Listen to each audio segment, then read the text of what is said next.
بسم اللہ الرحمن الرحیم وبہ نستعین انہ خیر ناصر و معین وصلی اللہ علی محمد و اہل بیتہ الطیبین الطاہرین۔ پروردگار عالم آپ تمام عزیزان کی توفیقات خیر میں اضافہ فرمائے۔ الحمدللہ ہماری گفتگو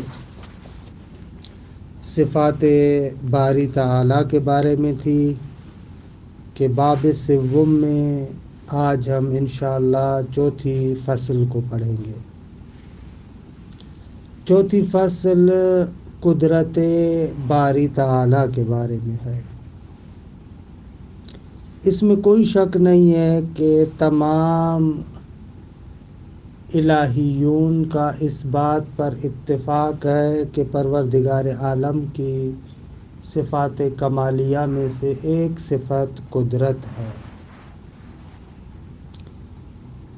لہذا خداوند متعال قادر و قدیر ہے، اس میں تو کوئی شک نہیں ہے۔ یہاں پر بھی انما الکلام والاشکال اس نقطے میں ہے کہ قدرت کی تفسیر کیا کرے۔ قدرت کی تفسیر اور حقیقت میں اختلاف ہے۔ ہم یہاں پر اولاً قدرت کا معنی بیان کرتے ہیں اور اس کے بعد انشاءاللہ قدرت باری تعالیٰ کے بارے میں چند نکات عرض کریں گے۔ مشہور قدرت کی دو تعریفیں ہیں کہ ایک تعریف ظاہراً متکلمین کی جانب سے پیش کی جاتی ہے اور دوسری تعریف فلاسفہ کی جانب سے پیش کی جاتی ہے۔ متکلم قدرت کا وہی عرفی معنی کرتا ہے۔ قدرت یعنی صحت الفعل والترک، یعنی کوئی بندہ ایک فعل کی نسبت سے یہ حالت رکھتا ہو کہ کر سکتا ہو یا اس کو چھوڑ سکتا ہو، یعنی قادر اس شخص کو کہتے ہیں کہ جس کے اندر یہ توان ہو کہ فعل کو انجام دے یا فعل کو چھوڑ دے۔ مثلاً آپ کے اندر یہ توان ہے، آپ چاہیں تو بولیں، چاہیں تو خاموش ہو جائیں۔ یہ جو آپ کے اندر توان ہے کہ اگر آپ کا دل چاہے تو بولیں، اگر آپ کا دل چاہے تو خاموش ہو جائیں۔ البتہ چاہنے کی طرف بھی زیادہ نہ جاؤں، یہ نقطہ کہ فعل کر سکتا ہوں اور فعل کو ترک کر سکتا ہوں، اسے یہ لوگ قدرت کہتے ہیں اور قادر ہے۔ ہمارے ہم یہ ایسے ہی ہے نا، عام طور پر جو ہم انسان کے مورد میں قدرت کا معنی کرتے ہیں اس کے اندر اسی نقطے کو مد نظر رکھا جاتا ہے۔ بھئی انسان قادر ہے بولنے پر، یعنی وہ بول سکتا ہے اور اگر بولنا نہ چاہے تو خاموش بھی رہ سکتا ہے، اس کے اندر یہ توان اور قوت ہے۔ اس کو متکلم قدرت کہتا ہے۔ قدرت یعنی وہ توان کہ جس توان کی بنا پر فعل کو انجام دینے یا فعل کو ترک کرنے کی طاقت اس کے اندر پائی جاتی ہے، اسے قدرت کہتے ہیں۔ یہ ایک تعریف۔ دوسری تعریف جو حکماء اور فلاسفہ کی ہے، یہ لوگ کہتے ہیں کہ قدرت یعنی فعل کا مشیت اور اختیار کے ساتھ صادر ہونا۔ فعل کا مشیت اور اختیار کے ساتھ صادر ہونا۔ مثال، اسی لیے حکماء کہتے ہیں، مثال دینے سے پہلے اسی لیے حکماء کہتے ہیں کہ قادر یعنی ان شاء فعل و ان لم یشاء لم یفعل۔ اگر چاہے تو فعل کو انجام دے، اگر چاہے تو فعل کو ترک کرے، چاہے تو فعل کو انجام دے اور نہ چاہے تو فعل انجام نہیں پائے گا۔ یہ حکماء کی تعریف ہے۔ اچھا، آپ پوچھ سکتے ہیں کہ آخر ان دونوں تعریفوں میں فرق کیا ہے؟ دیکھیں، پہلی تعریف جو ہم نے آپ کے سامنے بیان کی، صحت الفعل و ترک، فعل کو انجام دینے یا فعل کو ترک کرنے کی توان، اس کے اندر یہ نکتہ ہے کہ اگر قادر ہے تو اس کے لیے فعل اور ترک دونوں برابر ہیں۔ یعنی اگر ایک فاعل ایسا ہو جو ہمیشہ سے فعل کو انجام دیتا ہو، اور اگر فاعل ایسا ہو جو ہمیشہ سے فعل کو ترک کرتا ہو، تقریباً پہلی تعریف کے مطابق وہ قادر نہیں کہلائے گا،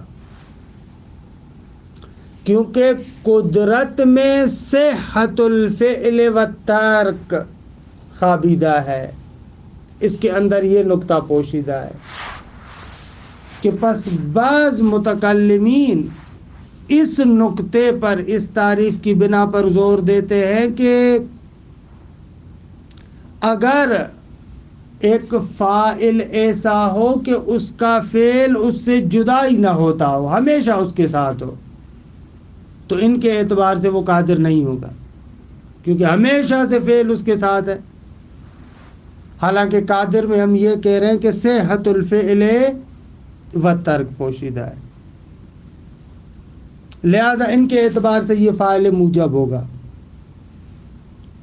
لیکن دوسری تعریف جو ہم حکماء اور فلاسفہ کی بیان کریں، اس تعریف کے مطابق قدرت میں یہ چیز پوشیدہ ہے، ان شاء فعل و ان لم یشاء لم یفعل، اگر چاہے تو انجام دے اور اگر نہ چاہے تو اس فعل کو ترک کر دے۔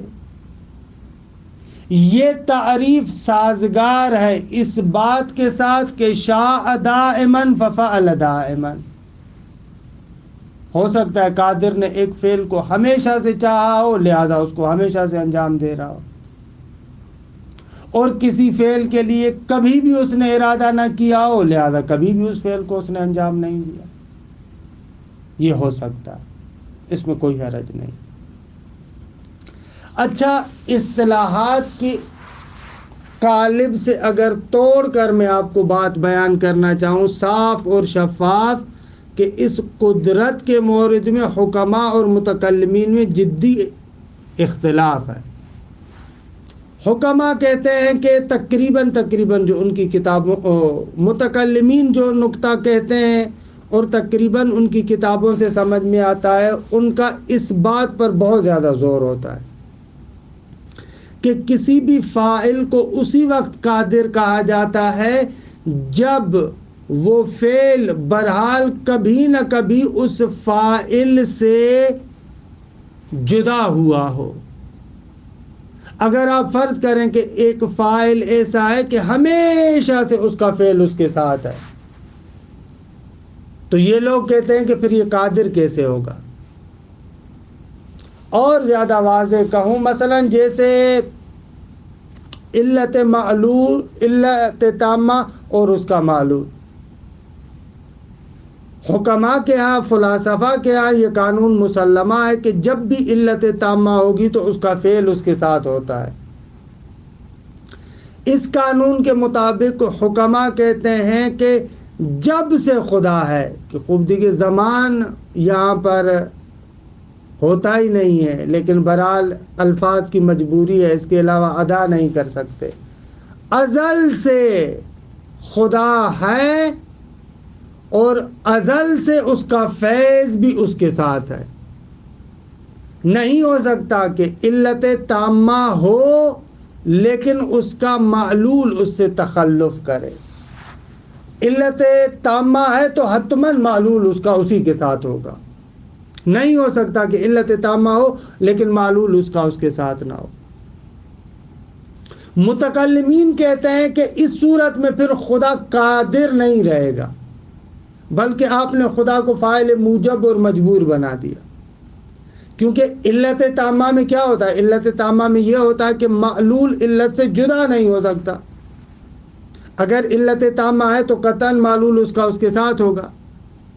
یہ لوگ کہتے ہیں کہ اگر ایک فاعل اس طریقے سے ہو کہ ایک فعل حتماً اور ہمیشہ اس کے ساتھ ہو تو پھر اس صورت میں تو قدرت نہیں رہی۔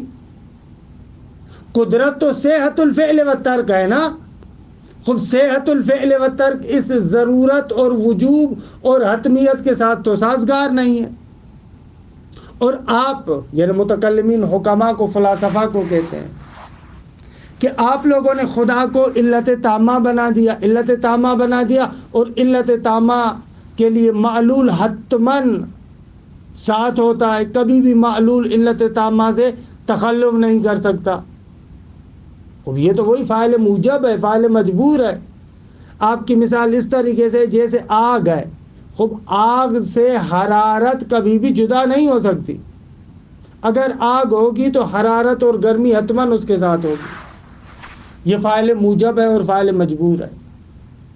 اگر آپ کے علت تامہ والے نظریے کو مان لیا جائے کہ خدا علت تامہ ہے تو اس صورت میں نعوذ باللہ لازم آئے گا کہ خدا کی فاعلیت اپنے معلول کی نسبت سے ایسے ہو جیسے آگ کی فاعلیت ہے اپنی حرارت کے لیے، کہ یہ وہی فاعل موجب ہے اور وہی فاعل مجبور ہے۔ لہذا آپ دیکھتے ہیں عام طور پر متکلمین کہتے ہیں کہ ہم خدا کو علت تامہ نہیں کہتے، کیونکہ علت تامہ بقول ان کے مجبور ہے، موجب ہے اپنے معلول کے سامنے۔ حالانکہ ان کے مقابلے میں حکماء کہتے ہیں کہ نہ، ہم لوگ خدا کو علت تامہ مانتے ہیں، لیکن اس سے لازم نہیں آتا کہ خدا فاعل موجب اور فاعل مجبور ہو جائے۔ کیوں؟ اس لیے کہ قدرت کی تعریف میں یہ چیز پوشیدہ ہے کہ وہ فعل اس کی مشیت کے مطابق ہو۔ اچھا، علت تامہ اگر مشیت اور اختیار کے ساتھ اس کا فعل ہے، بے شک ہمیشہ سے اس کا فعل اس کے ساتھ ہو، اس میں کوئی اشکال نہیں ہے۔ بھائی فاعل موجب وہاں پر بنتا ہے، مجبور وہاں پر بنتا ہے جب اس کا فعل اس کی مشیت اور اختیار سے نہیں ہوتا، کسی اور چیز نے اس پر اس فعل کو تحمیل کیا ہو۔ لیکن علت تامہ میں اگر ولو ان کے معلول ضرورت رکھتا ہو، حتمیت رکھتا ہو، لیکن وہ ضرورت اور حتمیت خود فاعل کی مشیت اور اختیار سے ہو تو اس میں کوئی اشکال نہیں، کیونکہ قدرت یعنی ان شاء فعل، اگر وہ چاہے تو فعل کو انجام دے، یعنی اس کا فعل ان اختیار و مشیت ہو، یہی قدرت کے معنی میں پوشیدہ ہے۔ اس سے زیادہ یہ نہیں ہے کہ حتماً قدرت میں آپ کہیں کہ فعل کی نسبت اگر فاعل کی طرف ضرورت اور وجوب والی ہو جائے گی تو قدرت کا معنی ختم ہو جائے گا، یہ غلط بات ہے، یہ ضروری نہیں ہے۔ متکلم جو اس پر زور دے رہا ہے صحت الفعل و ترک، وہ کہتا ہے کہ قدرت تبھی صدق کرے گی جب فعل کی فاعل کی طرف نسبت امکان والی ہو، امکان ہو، ضرورت نہ ہو، حتمیت نہ ہو۔ اگر ضرورت اور حتمیت آ جائے گی تو پھر یہ فاعل قادر نہیں رہے گا، یہ مجبور ہو جائے گا، یہ موجب ہو جائے گا۔ لیکن حکیم کہتا ہے کہ قادر ہونے یا نہ ہونے میں ضرورت، حتمیت یا عدم ضرورت اور عدم حتمیت کی دخالت نہیں ہے۔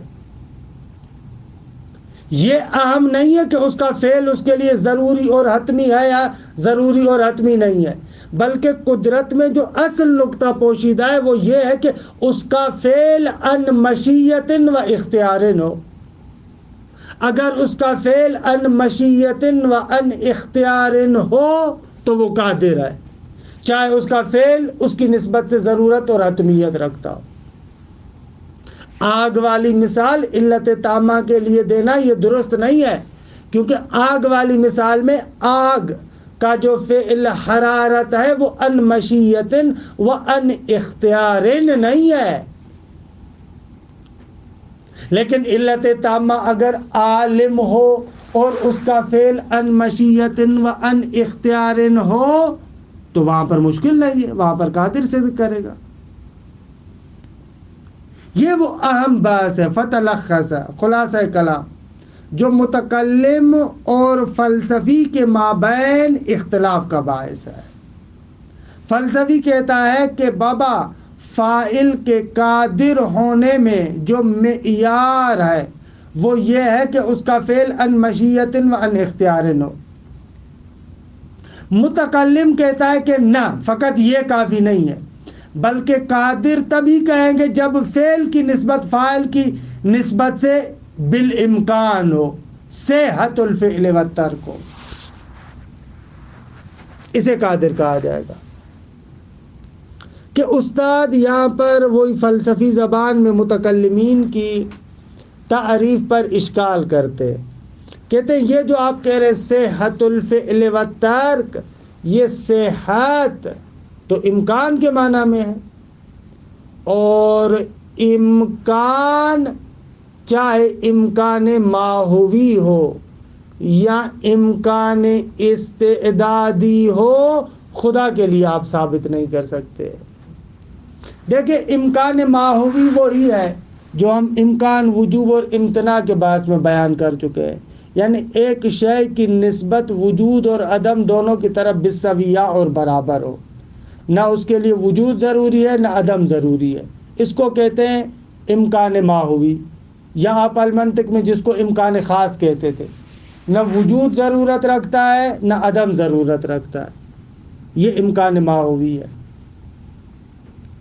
اس امکان کا موضوع ماہیت ہے، فلسفے میں ثابت کرتے ہیں، وہ ماہیت ہے کہ الماہیت من حیث ہی لیست الا ہی لا موجودۃ ولا معدومہ، ماہیت اپنی ذات کے اعتبار سے فقط ماہیت ہے، نہ اس کی ذات کے اندر وجود پوشیدہ ہے نہ اس کی ذات کے اندر عدم پوشیدہ ہے۔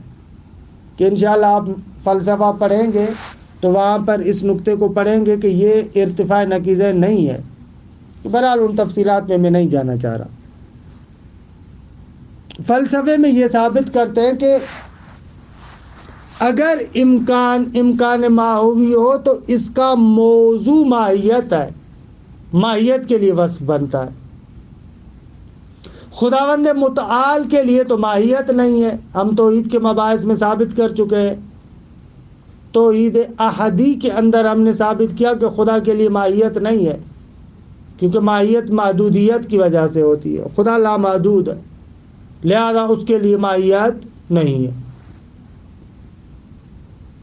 پس صحت الفعل والترک سے آپ جو صحت اور امکان کی بات کر رہے ہیں، اس امکان سے کیا مراد ہے؟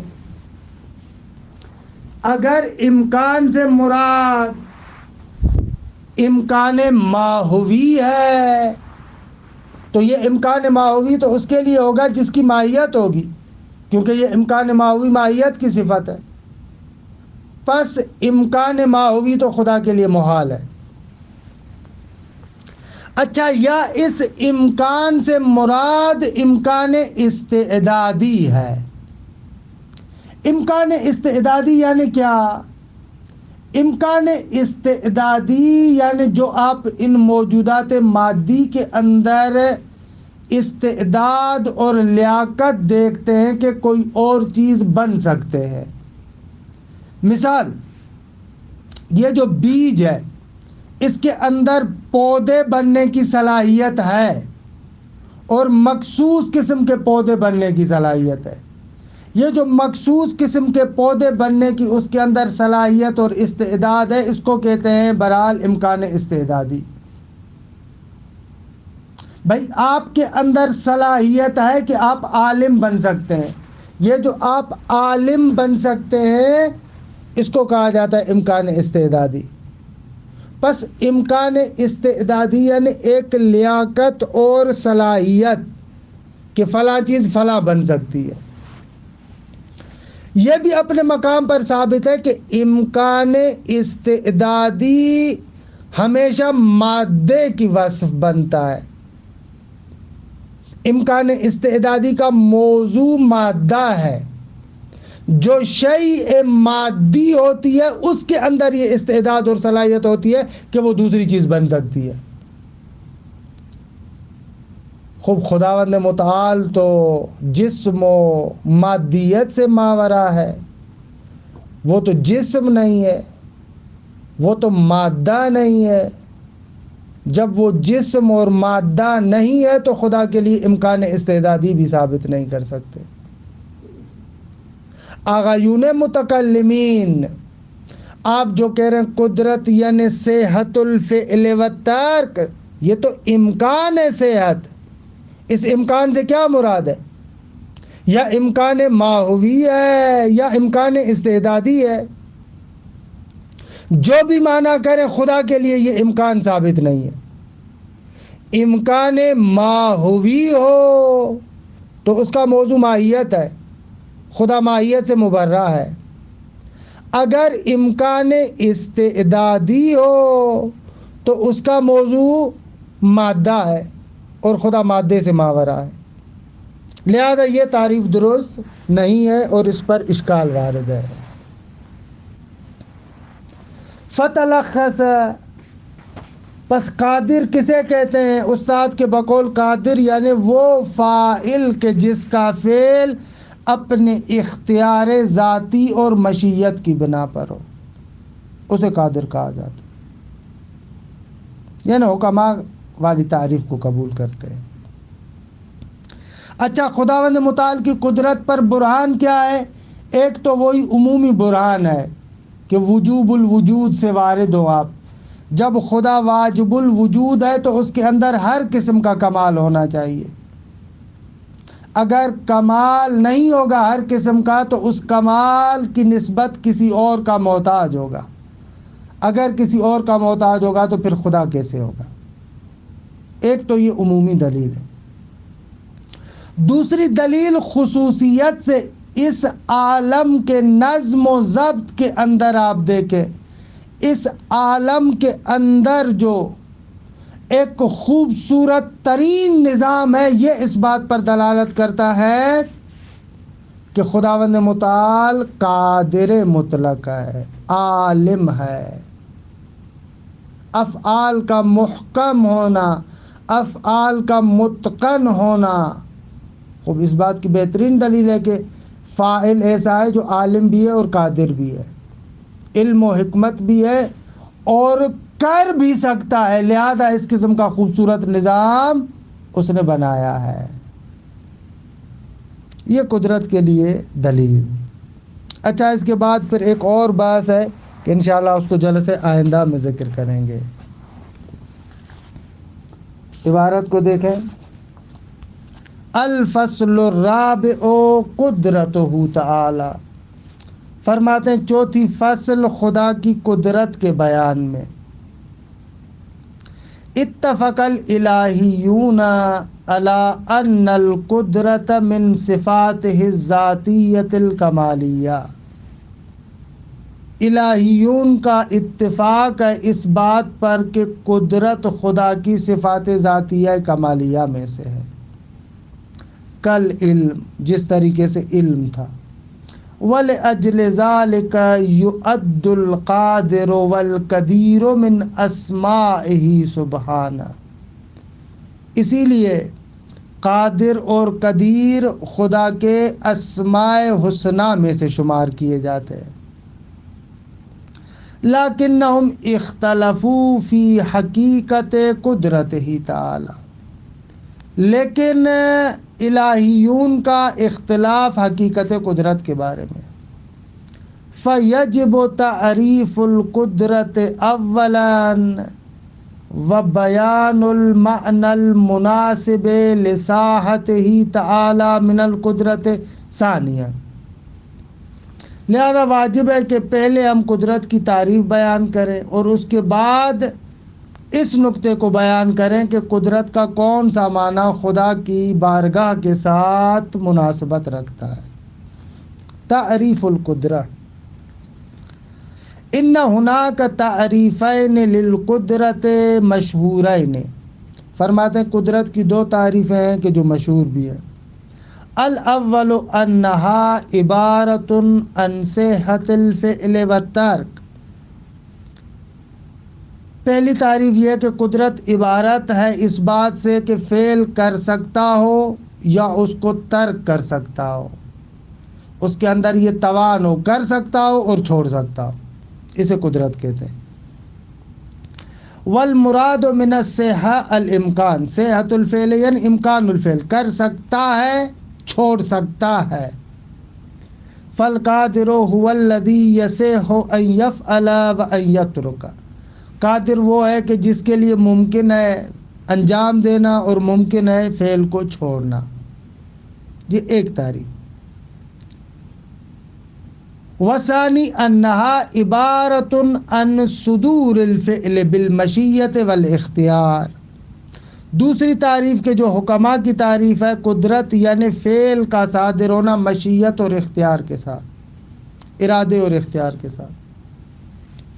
فالقادر من، قادر وہ ہے کہ جس کے بارے میں کیا کہا جاتا ہے، ان شاء فعل و ان لم یشاء لم یفعل، اگر چاہے تو انجام دے، اگر نہ چاہے تو انجام نہ دے.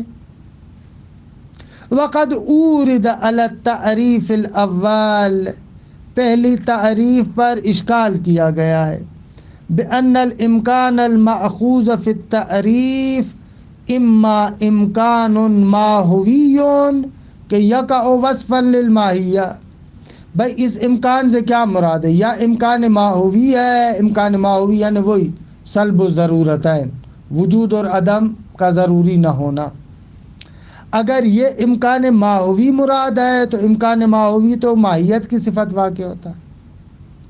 او امکان استعدادی، یا امکان استعدادی مراد ہے کہ یقع وصفا للمادہ، وہ تو مادے کی صفت واقع ہوتا ہے کہ یوں بن سکتا ہے یہ صلاحیت. وَعَلَى كِلَا التَّقْدِيرَيْنِ لَا يَصِحُ أَخْذُهُ فِي تَعْرِيفِ قُدْرَتِهِ سُبْحَانَهُ، دونوں صورتوں میں چاہے امکان ماہوی ہو چاہے امکان استعدادی ہو، دونوں صورت میں اس امکان کو قدرت باری تعالیٰ کی تعریف میں آپ اخذ نہیں کر سکتے. لأن اللہ تعالی منزہ عن الماہیت والمادہ، اس لیے کہ خدا ماہیت اور مادے سے منزہ ہے. والمراد من المشیہ فی التعریف الثانی، اور دوسری تعریف میں جو ہم نے کہا انشاء، اس مشیت سے مراد وہی اختیار ذاتی ہے جو پروردگار عالم کے لیے. فَهُوَ تَعَالَى يَفْعَلُ بِاخْتِيَارِهِ الذَّاتِ وَيَتْرُكُ كَذَلِكَ، خدا اپنے اختیار ذاتی کے ساتھ ایک فعل کو انجام دیتا ہے اور جس کو چھوڑا ہے تو بھی اپنے اختیار ذاتی سے چھوڑا ہے. اَيْ لَيْسَ فِعْلُهُ وَتَرْكُهُ لَازِمًا عَلَيْهِ، یعنی اس فعل کا انجام دینا یا اس فعل کا ترک کرنا خدا پر کسی اور نے لازم قرار نہیں دیا ہے. دو چیزیں، فعل کا لازم ہونا اور فعل کا لازم قرار دینا، ان دونوں میں فرق ہے. ہو سکتا ہے کہ فعل لازم ہو لیکن اس فعل کو لازم خود خدا نے قرار دیا ہو، یہ مشکل نہیں ہے. جیسے وَكَتَبَ عَلَى نَفْسِهِ الرَّحْمَةَ، خدا نے اپنے اوپر رحمت کو لازم کر دیا ہے، خوب یہ مشکل نہیں ہے. لیکن اگر کوئی اور خارجی چیز آ کر اس پر فعل کو حتمی کر دے اور لازم کر دے اور اس کا ارادہ اور اختیار نہ ہو، یہ درست نہیں ہے. متوجہ ہوئے؟ یہ دقیق نکتہ ہے. قادر کے لیے فعل کی لزومیت اور حتمیت مضر نہیں ہے، بلکہ وہ لزومیت اور حتمیت مضر ہے جو کسی اور کی جانب سے اس پر تھوپی گئی ہو. لیکن اگر فعل کی لزومیت اور حتمیت خود اس کی اپنی جانب سے ہو، یہ مشکل نہیں ہے.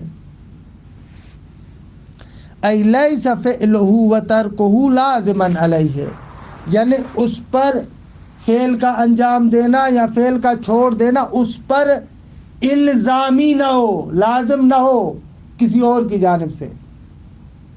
لعدم وجود قدرت غالبۃ، یہ جو میں ترجمہ کر رہا ہوں، یہ جو تعلیل آ رہی ہے وہ خود اس کو بخوبی بیان کر رہی ہے کہ اس لازمیت سے مراد یہ ہے کہ کسی اور نے لازم نہ کیا ہو، یہ مراد ہے. کیوں؟ اس لیے کہ بعد میں جو استاد سبحانی دلیل دے رہے ہیں اس سے بالکل واضح ہو رہا ہے. بھائی کیوں خدا پر فعل کوئی لازم نہیں کر سکتا؟ اس لیے کہ لعدم وجود قدرت غالبۃ تضطرہ علی الفعل او الترک، کیونکہ خدا سے بری تو کوئی اور طاقت نہیں ہے کہ جو نعوذ باللہ خدا کو فعل کے انجام دینے پر یا فعل کے چھوڑنے پر مجبور بنا دے. ایسی تو کوئی طاقت نہیں ہے. برہان و قدرت ہی تعالی، خدا کی قدرت پر برہان. اذا کان الفعل متسما بالاحکام والاتقان، جب فعل احکام اور اتقان کے ساتھ موصوف ہو کہ یہ مضبوط فعل ہے، محکم فعل ہے، سست نہیں ہے. والجمال والبہاء، اور ایک جمیل فعل ہے، خوبصورت ترین فعل ہے. یدل ذلک علی علم الفاعل بتلک الجہات، اب یہ دلالت کرتا ہے کہ فاعل کو ان جہات کا علم تھا. ویدل علی قدرتہ علی ایجاد مثل ذلک الصنع، اور اسی طریقے سے یہ فعل متقن اس بات پر بھی دلالت کرتا ہے کہ فاعل ایسا ہے کہ ایسی خوبصورت مخلوق ایجاد کر سکتا ہے، ایسی محکم اور منظم مخلوق ایجاد کر سکتا ہے.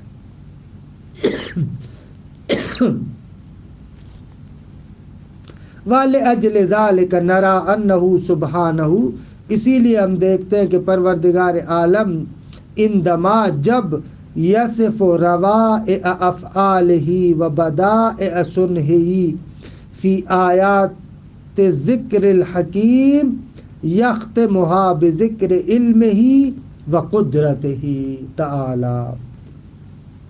اسی لیے دیکھتے ہیں کہ جب خداوند متعال اپنے بہترین افعال اور بہترین مخلوقات کو قرآن مجید کی آیات میں ذکر کرتا ہے تو ان کے آخر میں اپنے علم اور قدرت کا ذکر کرتا ہے.